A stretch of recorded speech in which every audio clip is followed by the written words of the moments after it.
بسم الله الرحمن الرحیم. السلام علیکم ورحمت الله وبرکاتو. خدای دې وکړي چې روغ او جوړ شئ. خوشحاله یم چې یو ځل بیا ستاسو په درانه خدمت کې حاضر شوم. زموږ د نن ورځې درس دی تقسیم په لغات کې ویشل ته وایي او په اصطلاح کې د تفریق لاندې طریقې ته تقسیم وایي. تقسیم په لغات کې ویشل ته وایي او په اصطلاح کې د تفریق لاندې طریقې ته تقسیم وایي.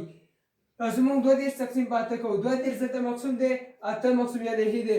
کومه ده چې موږ ته د دې دواړو د ضرب څخه لاسته راځي خارجي قسمت دی. راځو 8 دلته ګورو لومړی په 3. آیا 3 په 8 تقسیمیږي؟ نه. نو 2 هم ورسره نیسو چې سي 32. نو راځو 8 ضرب زباني وایو چې 32 څخه زیات نسي یا خپله 32 سي یا 32 څخه کم سي. یو 8 8 2 8 14 3 8 څلور 32. نو راځو دا څلور خارجي قسمت کې لیکو. 4 ضرب 8 مساوي کېږي 32 لیکو. راځو 2 څخه 3 څخه لاړ 0 2 څخه لاړ 0 باقي مانده موږ ته څو 0 څو. نو څلور خارجي قسمت دی، 8 مقسوم یا نهي دی، 32 مقسوم او باقي 0 څو. راځو دا څنګه د منفي لاندې طریقې ده. مثلا راځو 32 منفي 8 مساوي کېږي 40 منفي 8 14 منفي 8 مساوي کېږي 8 منفي 8 0. راځو دا منفي اوس لاندې طریقه ده. 1 8 2 3 4 1 2 3 4. نو 4 8 شو.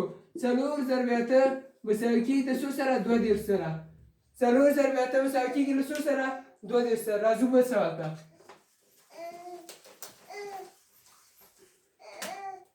8 زره 114 تقسیم د 4. راځو لومړی خانه ګورو. آیا 8 په 4 تقسیمیږي؟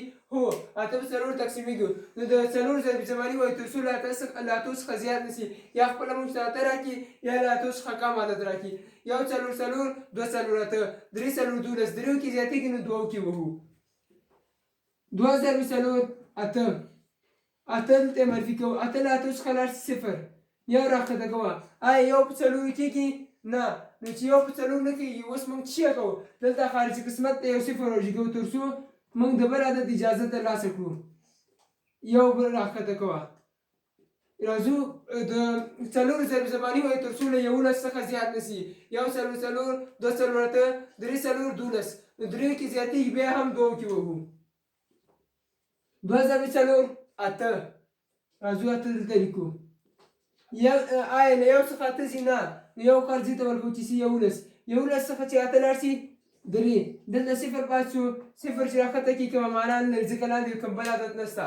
نو راځو دلته 6 عدد پاتې دی. 6 عدد راښکته کوه چې سي 14 عدد. راځو 14 عدد ګورو چې 4 ضرب زباني وایي تر څو له 14 څخه زیات نسي. 1 4 4 2 4 8 3 4 12 4 4 14 5 4 شل 6 4 40 9 4 8 8 4 22 9 4 14 9 4 14 9 کې وهو. 9 ضرب 4